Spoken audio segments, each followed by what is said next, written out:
You're here with news briefs, and we're on to another topic, very new and current topic. The U.S. ends protection of Salvadorans from deportation threat. Okay, for those of you who are unfamiliar, there were about 200,000 Salvadorians who came here about roughly 17 years ago they were granted a temporary visa. Well, it's kind of like a temporary visa. Basically, they had like it was like a protection visa. Like they can basically stay here until things kind of, got put back together in El Salvador.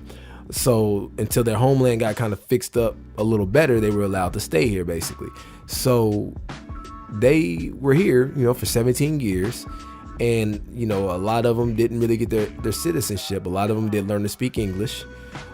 My biggest thing that I've seen with people in reading the comments section is the fact that there is, a lot of mixed opinions, but the ones that I have to ask the question to are the more hateful or more kind of not the ones just saying the standard info like, yeah, they did say it was temporary, which is true.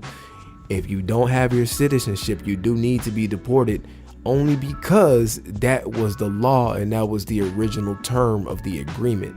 So if you did have 17 years to get your citizenship, get your visa, get your green card, whatever you needed to do. Now, on the other end, what I will say is it's very difficult to be somebody who's illegal, get a decent job, and still make do and make ends meet. People tend to consider these 5%ers who come over here and have stores and come over here and live in these nice, rich neighborhoods and things like that. These aren't the majority of these people. So most of these people, they're not living in the best conditions. So with the money they're making do with what they have. So if these people, let's be reasonable and realistic. If these people were to take off, spend this additional $600, $700, $800 to get these forms and things done, which I know, again, they're not legally here, but how are you supposed to still manage to pay your bills and finish this paperwork? There's no way for you to do this filing, miss work when you don't make that much money as it is. And I know what these people make because I've heard it way too often. Oh, and they're just fine with what they have because they're even grateful to just be here and not have to be back home. So they're getting underpaid because they're not legal in the first place. So those workforce laws don't apply to them, like the same way with Trump, how he hires who he hires and underpays them. So this is a very common practice amongst these quote unquote patriotic people. They're quick to hire these underpaid workers, but then tell you who needs to get out. And that's the thing they just really kind of is like, a lot of your servicing and help and people building houses and doing all this extra hard work that supposedly where people are taking your jobs that people don't really want to do. These are the jobs these people are working, and they're not getting fair wages to do them. These are extremely dangerous jobs. The compliance with safety and regulation and everything is not considered. They're working these jobs in unrealistic conditions, and there's nobody for them to complain to, but they do go and work that. So for those of you who feel as if it's like, oh, well, you just should have did this, you just should have did that, you are the same people who complain about getting charged an additional $15, $20, $30 in some taxes, or complain about getting an $8 toll tag fee, or complain that your chicken nuggets weren't fresh, or your just crazy mess like that.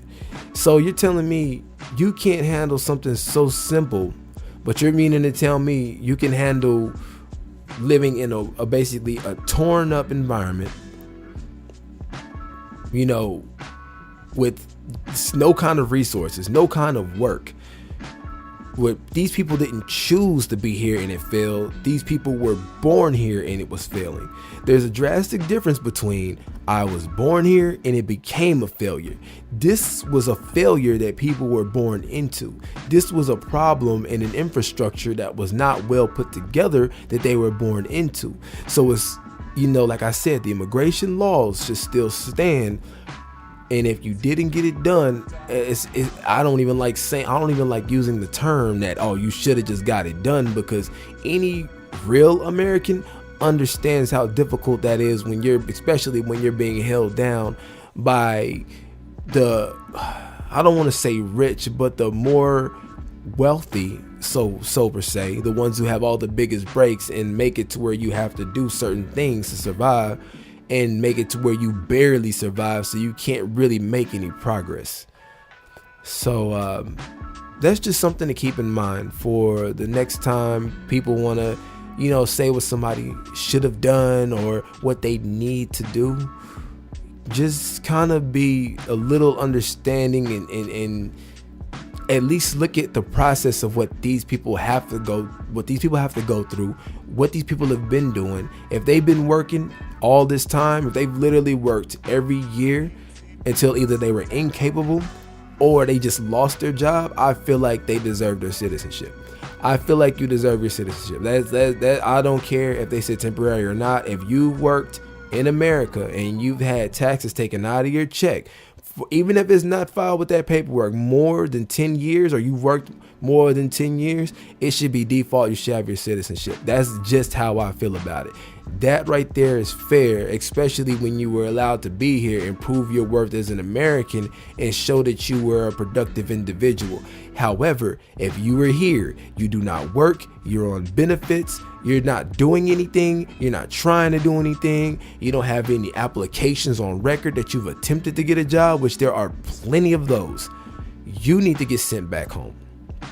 They need to be sent back to Salvador because they are not trying to be a part of society. They just want to live off of what everybody else is working for. So those are the two ends that I'll play on that. So again, people, let's try to step away from the hate grounds a little bit and try to be understanding to other people's situations, because you're the first ones, people who say what people should have done, you're the first one to cry and say something's not fair, or something like that, or something unfair shouldn't be happening to you. All right, let's get it together, folks. This is News Briefs.